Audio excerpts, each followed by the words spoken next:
Hi, welcome back, viewers, to another edition of Heads Up. Welcome back, Goat, on this rather brisk morning, and you must be quite satisfied with yourself after the Crusaders bolted in, 10.5 points and more in the big final last week.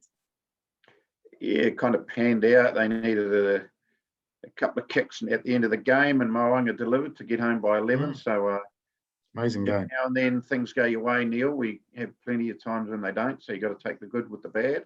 And it was good fun, actually. I watched it in a pub in Hamilton, so you can imagine there were far more Chief supporters than those cheering on the Crusaders. But after that win, we did shout a round of Yagies, I think it was. It cost me a fair whack, actually, with the table next to us. Good Chiefs boys who had a bit of banter with. So it was a good day and night in the mighty Hamilton.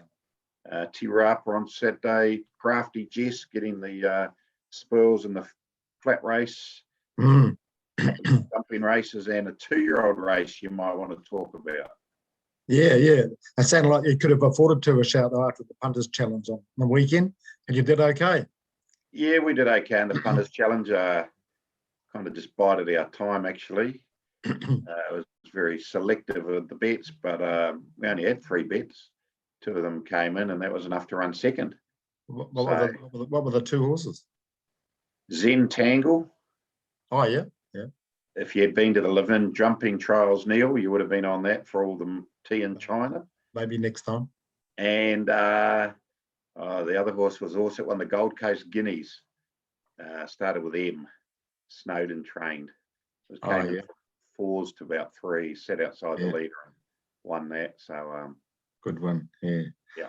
No, it was good last week. It's a shame we had a heads up last week. I was pretty keen on Crafty Jess, and she only just got up. I actually thought she got beaten on the post by Ranger. Was it Ranger on the inside? Yeah, Ranger. It was a freeway photo. Yeah, she just stuck her head out right at the exact right time. So she loves it. She loves Tirapa, doesn't she, Crafty Jess? She does. Yeah, one of those horses, and that does love the course, and that really came through. And her run 2 starts back was pretty good there, I thought. Just Alizé didn't like that, but but the race that really brassed me off, and you smirk a bit, was the 2-year-old race with Rangitoa versus Turn the Ace. And I was big on Rangitoa and the head-to-head as well, as I know a few subscribers were. And I think we were done like a dinner, because Rangitoa had to work to lead, was a bit slow out, wasn't too slow though, had to work to the lead, and Turn the Ace sat on its outside. 500 metres to go. Ryan Elliott gave Turn the Ace a decent whack. That's one hit, right? It was only a slap. You'd slow it down.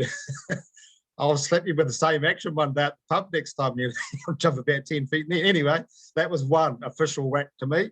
And then from the turn to the 100-metre mark, at least 6, possibly 7 hits. And 2 of those before the 100-metre mark definitely showed the horse reacted to it and kept going, and possibly took some ground off Rangitoa on the inside. Then from the 100-metre mark, the law says you can do what you like, which they did. Doesn't matter.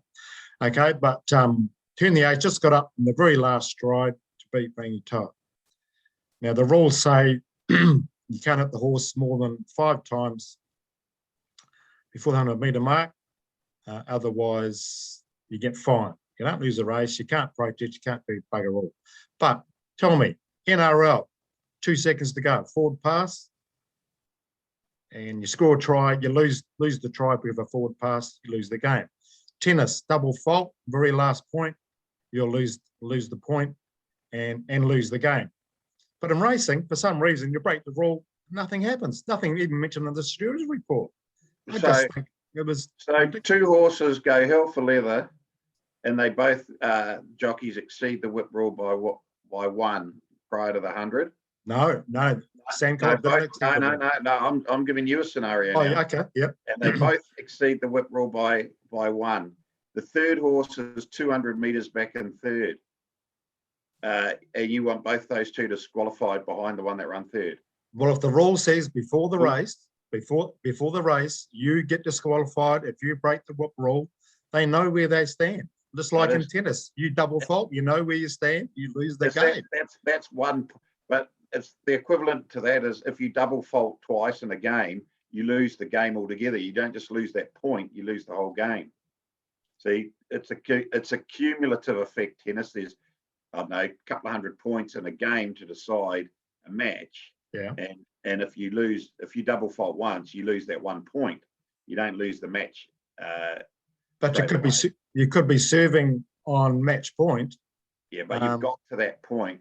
But what I'm saying is, if in tennis, if you're leading 6-love, 5-love, 40-love, Yeah. and you serve a double fault then, and then you're saying, well, you got to lose the match automatically, even though you knew you were going to win the match, even that 1 point wasn't going to cost you the match. Like that one extra strike wasn't going to make that horse run third instead of first. Yet you're saying we're putting it back to third in some scenarios. That's a fair case, but I think if you have the rules clearly stated before Yeah, the rules game, are very clear, Neil. There's no protests. yeah, no, there isn't. That's the thing. Know the rules. I think they can protest under some other rule. I remember speaking to Stuart about it once. And I don't think so. There's a rule about excessive. I'll have to find out, but there was a rule discussed, but it's never been used and will never be used. But I'm just saying it needs to be clarified for punters' sakes, owners' sakes. Because, you know, Tony Pike and them and the owners were done out of a winning stake and a good winning stake. But then you could argue, if you freeze that race at the 100-metre mark, who was in front? It was pretty close. Rangi Top. Well, you wouldn't say Turn the Ace was a head, a nose or a half head in front. Yet over the last 100 metres, when they both had carte blanche, he still beat it. Yeah, but So those two had its chance. I had its chance right, but those two hits that Elliott used on Turn the Ace before the 100-metre mark, 130 out, definitely had an influence on the horse. Without those hits, it wouldn't have made up that head or a neck. Yeah, but they might and wouldn't have won the race. Surge prior to the 100 might have reduced its energy levels for the last 100, and it might have won by a length if he didn't. If he had waited till the last 100. That's possibly the problem. There's so many variables. But if you make, not like interference. Interference, you can basically say, hey, if that horse had a clear run and the other horse didn't check it, it would have won. You can kind of gauge that. Whereas it's still subjective, though. It's not. It's subjective, but I think it's less subjective. Interference versus what impact a horse. Like you see races where a horse gets whipped once in the last 100, the other horse gets whipped 6 times, and now the horse whipped once still wins.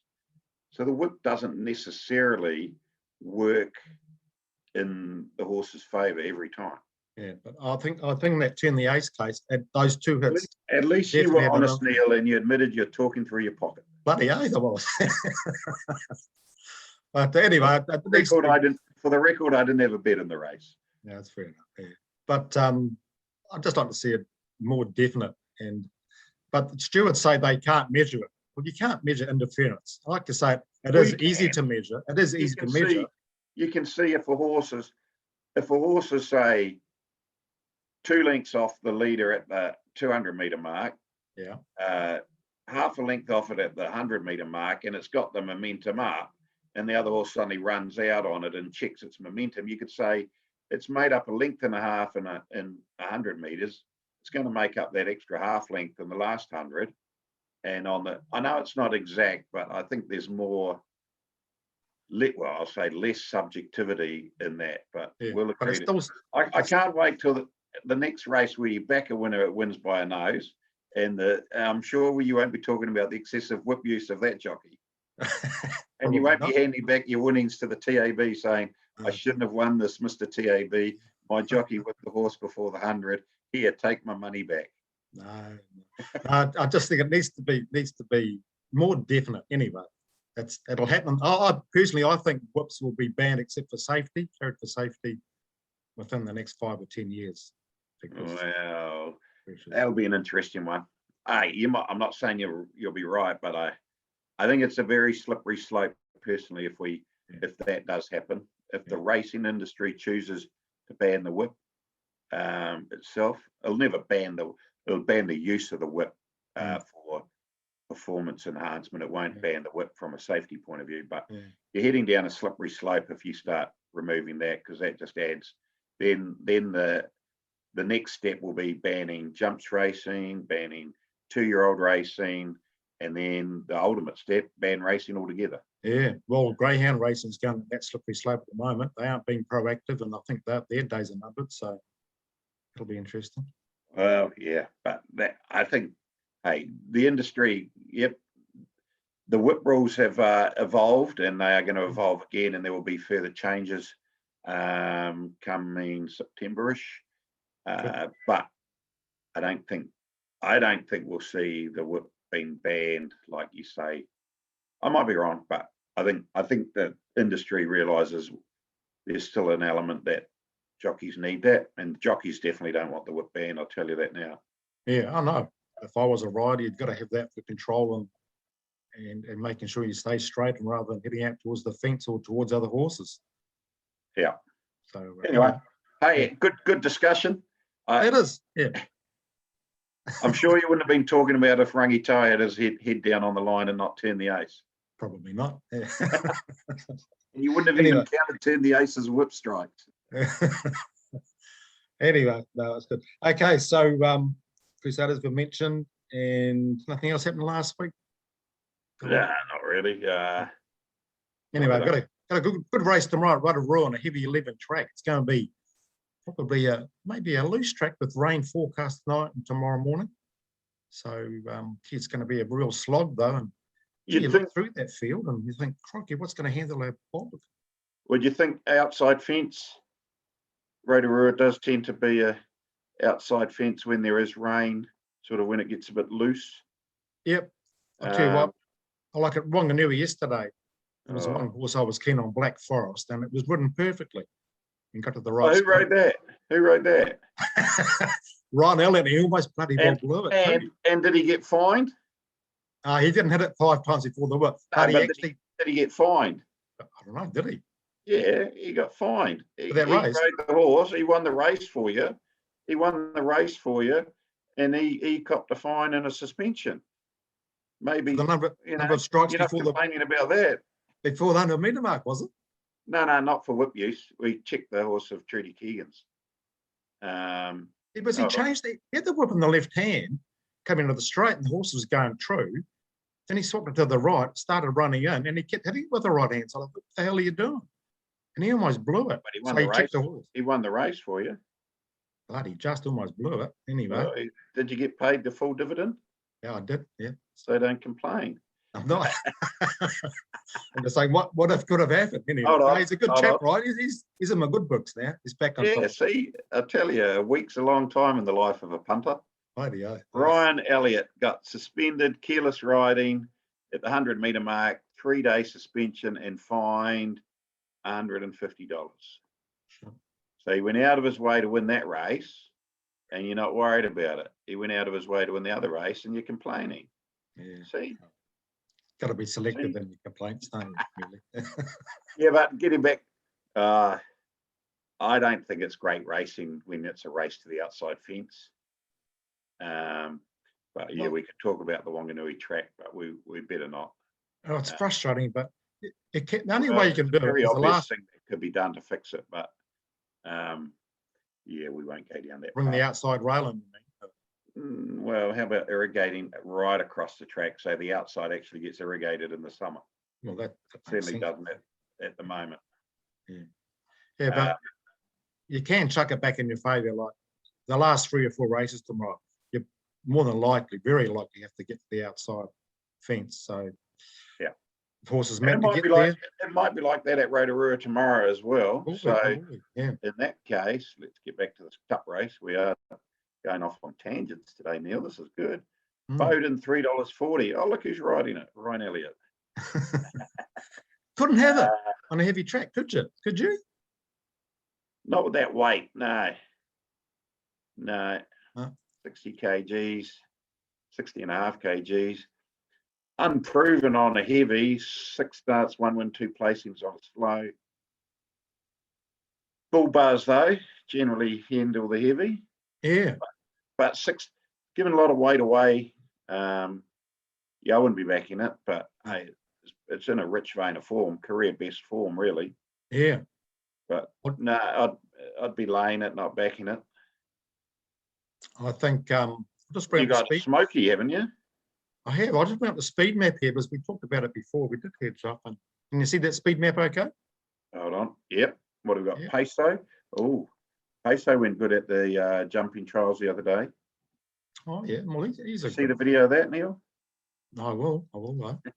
No, you won't. Oh, no, Levin. Was it Levin? Was it? Yeah, it was Levin. Yeah. Visible trials. Yeah, okay.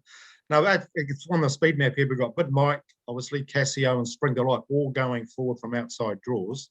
This is over 2-2, sort of halfway There's a around. short run to the first bend too at the 2-2. Yeah. Well, sort of more a dog leg than a bend, but yeah. Yeah. So we're going to have a decent early tempo early on, because these will be coming across, cutting over and going to the rail and sorting themselves out. We're going to have Bowden there, Hunter Pence forward, Punt, Peso going forward.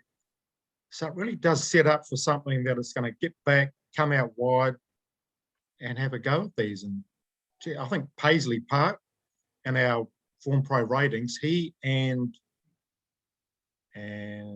Very Flash rate clearly on top, having the best form on heavy tracks. So I think Paisley Park does look a good bet to me at $10. So, but you saw something at the trials recently, or the jump outs, was it? No, it was the trials. You can watch this on a video. Good. Yeah. Just on Tuesday at Foxton, a horse called Barkela. Yeah. Certainly was trucking into, well, wasn't asked for any effort. Looks like it'll be in for a good winter. Not saying it'll necessarily win the Rotorua Cup, but certainly will probably run better than its price suggests. Yeah, I think Bakila, the one at Waverley, I remember seeing it, was on a heavy track. It hasn't really got an ideal heavy track action, but it has one on heavy track, so you've got to take that and face value. So, and it's a right sort of race. Why would Dummy put a horse second up after a sprint race, then 1 or 2 trials, up to a race like this? So he's obviously a horse that puts the horse in the right races for the right reasons. And the reason for this could be that the horse is ready to win. So Paisley Park and Bakila for me, good each way bet. So you sticking with Bakila? No, I'm not. I'm laying Bowden. That's my bet in that race. Yeah, gee, I would do too. Just 60 kgs on a bog that's going to be a well truly run race. I just can't see him sticking it out. In saying that, the winner of the last 2 Rotorua Cups has carried 60 kgs. Gee, but, anyway, but we don't want to confuse the punters. That's right. Yeah, no, it's a good race. It should be a good day at Rotorua. A big day in the sun, really, and a bit of a quieter meeting at Taranaki, to be fair. But yeah, there's still 9 winners to be found at each venue. So, and I've got a variation on your sports selection this week. We're just waiting on a bit of information, actually. So to just tick back at around 5 p.m. Neil will have it posted up in written format again. So just wait till 5 p.m. Friday, and it'll be up on the website there. Hopefully we can keep on the winning a roll from last week. Yeah, 5 units, Crusaders -10.5, so that was a good return. Yeah. Last or 2 weeks ago, the question was who won the Travis Stakes 2 years ago, and it was a horse called Superior, ridden by Michael Coleman. Good win that. So how many people got that right, Neil? 7 people. So only a 7-horse dog race this time. 7. Let's go with number 7. 7. Pete J. Well done, Pete. I'll bet up by lunchtime tomorrow. Make a nice multi for you. Okay. New question. The winning jockey of the last 2 Rotorua Cups that were run. Obviously, no Rotorua Cup last year due to COVID, but 2019, 2018, the Rotorua Cup was won by the same jockey. Who was that jockey? Text or email your answers to Neil. You're in the draw to win a multi next week. Yeah, not a hard question. And he also rode the Lisa Latta 1000th winner. No, he didn't. Didn't he? No. Oh. Hold on, I'll cut that out. I'll edit that in. But 027352 6402. Who wrote it then? Cozzy. Oh, did he? I did Cozzy. too. That's right. Yeah, he got down low. I remember that. Yeah. Okay. Yeah. 0273526402 or formpro@formpro.co.nz by Tuesday night. And you go for that draw. Okay, brickbats and bouquets. Got a fair share of brickbats and bouquets. Well, why don't we touch on the big announcement? Well, it's been filtering sort of in the ether of the news rooms and getting out there the amalgamation of the Counties Racing Club and the Auckland Racing Club. Obviously, the plan was presented to the members of both clubs during the week, and that's created a bit of talk. Frustrates me, Neil. I mean, people get on social media and start talking about this, but clearly they haven't read the plan, the presentation, and they just go off literally half-cocked. Two things. Just because the hill doesn't exist anymore, jumps racing will still exist. There's only 6 steeplechase races at Ellerslie run over that hill. Those 6 races will find a new home, and their jumps racing will probably continue to thrive. So, one, jumps racing isn't finishing if the hill at Ellerslie gets sold. 2, Ellerslie are proposing to put in a Strathia track. That is not an artificial or synthetic track. Very different. Yet people are thinking, oh, it's one of these synthetic tracks like Cambridge. Please do some homework before you make some ill-informed comment on social media. Just embarrassing for the industry that people have these ideas or thoughts without even actually reading the content. Yeah, I think you've put it in context really well. I think having it 6 times over the hill, I was brought up on steeplechase racing at Ellerslie over the hill. Great memories of it, but times move on, and steeplechasing will still go on, and it will. And the Strathia core track is ideal. They must have talked long and hard about that, because the Ellerslie racetrack's been doing so well since it was revamped or redone. And but the Strathia, like they've got at Moonee Valley and other tracks around the world, Hong Kong, I think's got Strathia. And it's just a fantastic surface. If they're planning to have 40 meetings a year for good stake money, they've got to have the very best service they can have that will last throughout the year. So I think the plan's great. Yeah, we all love jumps racing. We all love the Northern. But ultimately, for the jumps racing only goes for, we'll call it 6 months of the year. Flat racing goes for 12 months of the year. Flat racing probably makes up 97%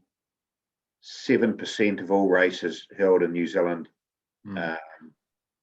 over a 12-month period.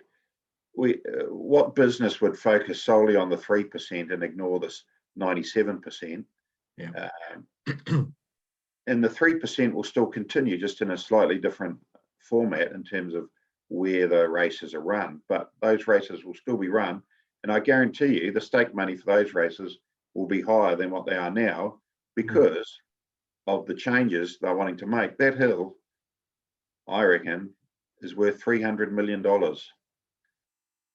So you only have to do the maths of what $300 million plus a bit of land being sold out at counties, invested wisely, will return the industry basically forever and a day. And we're worried about 6 races a year. 2 of them are maidens. What do we got? The McGregor Grant, the Packeringa Hunt, the Great Northern, and I think 3 maidens, steeplechasers, on each of those days. Really? Doesn't make That's sense. what we're worried about. Yeah, and you used the B word before, business. It is a business now. We've got to survive, and it just makes total sense. So it's going to happen. So let it happen.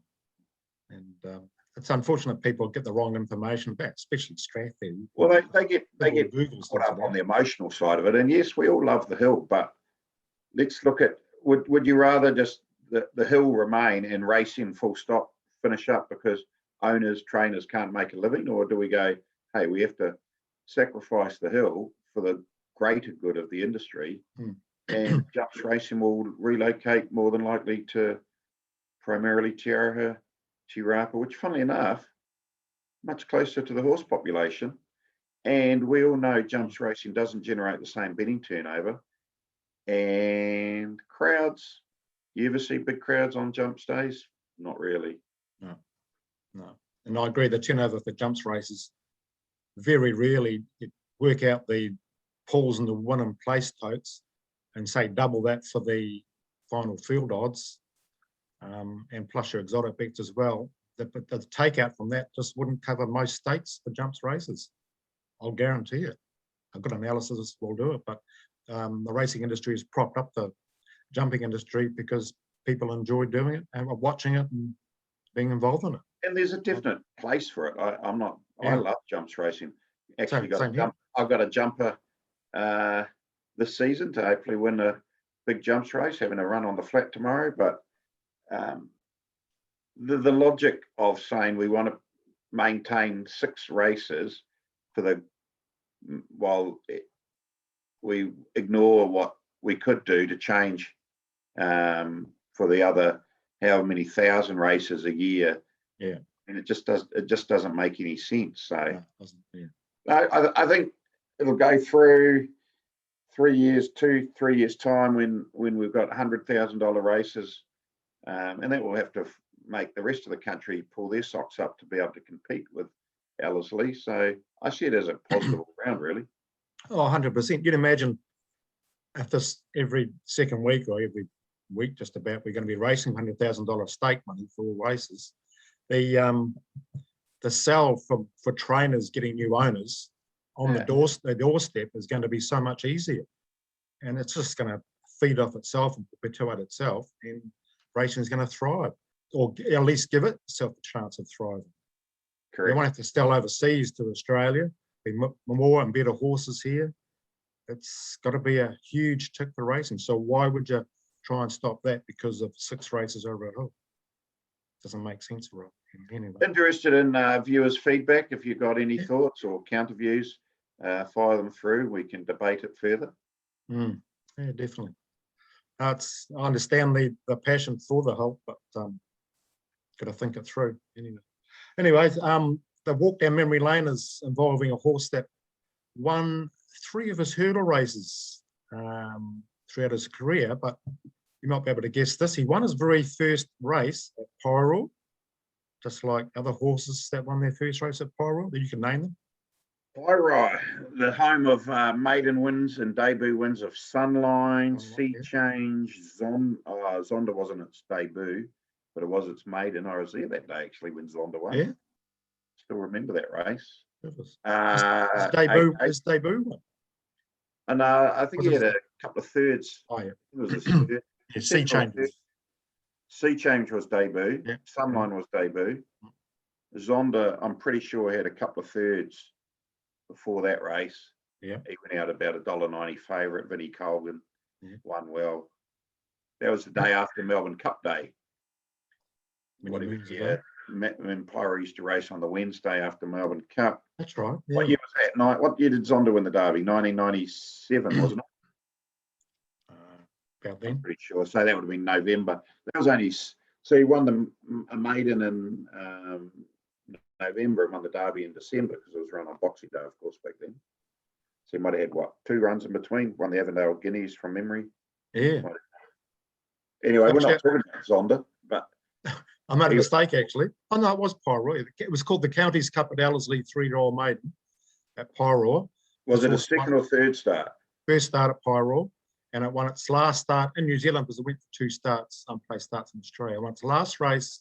Oh, you're talking about your Mystery Lane horse. Yeah. I was talking about Zonda. Oh. I just want to see, did Zonda, let's quickly look up Zonda. Sorry to get off topic, but that's been the theme of the show today. Right, that has, isn't it? Yeah. I'm sure it was his third start he won at Poirot. Yeah, he had a second, a third, and a first. 5th of November 1997. Then he won Counties, Avondale Guineas, Derby. Okay, so back to your horse. Won at Poirot. Yeah, on his debut, and he won his last career start in New Zealand before 2 starts in Australia. He won the Manawatu ITM Awapuni Hurdles. Yeah. Craig Thornton on. And before that start, he won the Fruitfed Supplies Technical Services Hurdle at Hawke's Bay. And before that, he won his. And before that, this will give you the hint. Before that, there's 3 starts back from his last start here. He won the Rotorua Cup, Rotorua Gold Cup in 2014, written by Rhys Jones. Let me guess. That wasn't his first Rotorua Cup win. No, it wasn't. You're on. It wasn't his second Rotorua Cup win. Correct. And it wasn't his third Rotorua Cup win. No, it wasn't. Yeah. It was his fourth. Fourth one. Rhys exactly Jones right. he used to have to forego duck shooting. The opening day of duck shooting generally fell on the same day as the Rotorua Cup, and he always forewent going duck shooting to ride a horse by the name of Indicator. Exactly, with a K, Indicator with a K. No, he was a top horse. 18 races he won 18. on all track conditions, virtually from 1150 up to 2,900 meters. So, gee, what a horse, eh? What sort of stake money would he won? 300 or 400 grand? No, actually more than that. I had a look. It was $678,000. So that's not too bad back in the early 2007 to 14 season. So good money. Yeah, trained by Keith Opie. Probably Keith and Gavin, wasn't it? I think Gavin, yeah, Keith and Gavin Opie, yeah. And Craig Thornton and Rhys Jones rode him in most of his flat wins. Just an amazing horse. And we mentioned this before too, or you did, about him winning on loose and holding tracks. Yeah, he was one of those horses that seemed to, it didn't matter if it was rain on the day or if it was quite puggy. He sort of went through most heavy tracks, and it just as a analyst of, you analyze horses' leg actions and whatnot. Why do you think some horses love certain courses, like we talked about Crafty Jess, Indicator at Rotorua, or you think they're just peaking at the right time of the year, or the trainers go, oh, because I've won there, we'll take them back there again? Or I think that's part of it too. Look at Bowden at Awapuni as well. He loves Awapuni, Bowden. Yeah, whether it's in the tie-ups, in the stabling area, going there, just the smells. But I think part of it is a horse starts winning there, and the trainer does think, oh, he goes, well, they'll keep setting him for that meeting or that track. So that's part of it. But I think certain actions of horses suit certain tracks, like tight tracks or sweeping tracks or cambered tracks. Just be an interesting study, wouldn't it? What do you think?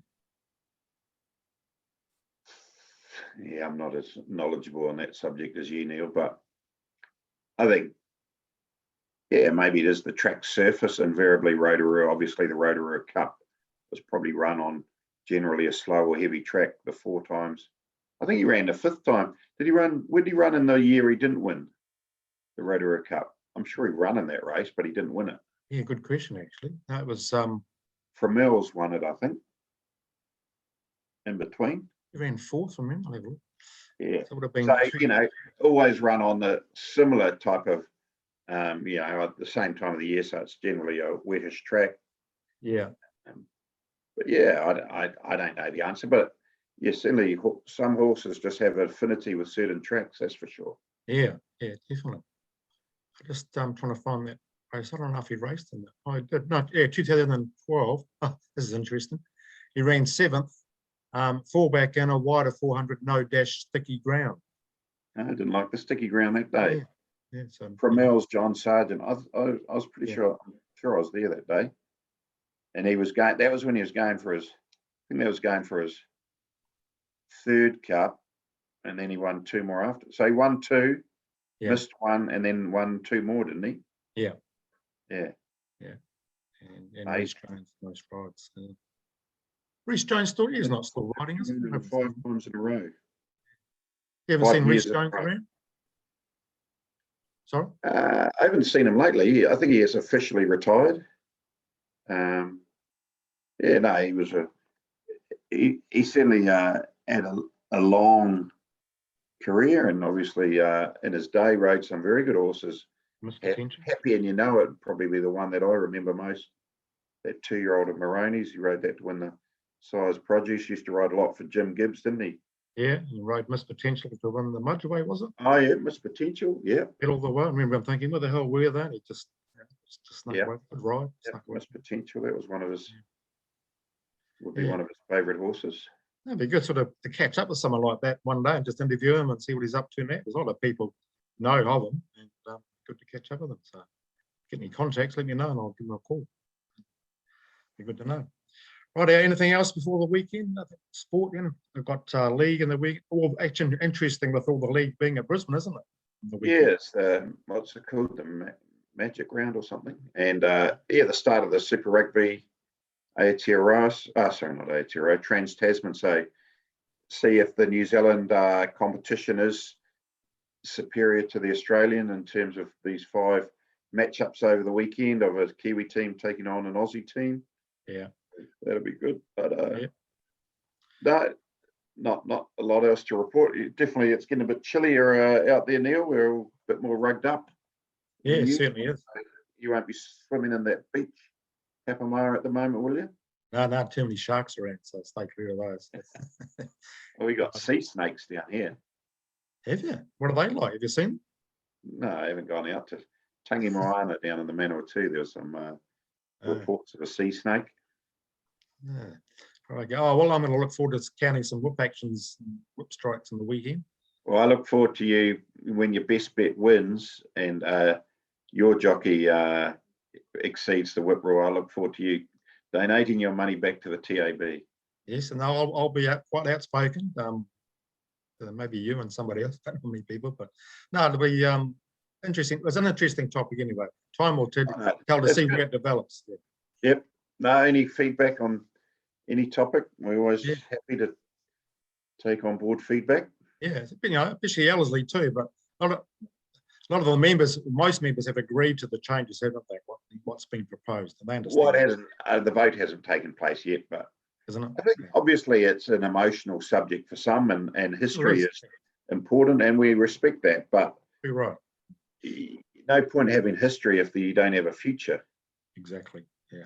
So yeah, look at the All Blacks. Who thought the All Blacks would be wearing pink boots in this day and age? But they are, and tradition has changed over the years. So you wouldn't have got who was that famous All Black? Richie McCaw. Remember him saying, some of the All Blacks came in the changing shed wearing pink boots, and one of the guys said, "Is it okay to wear these?" And he just said, "No." And that was in his era. So it's changed since then. So yeah, times are moving on. Anyway, everyone have a good day of punting. Good racing tomorrow at Rotorua and New Plymouth. Good fields there. So make plenty.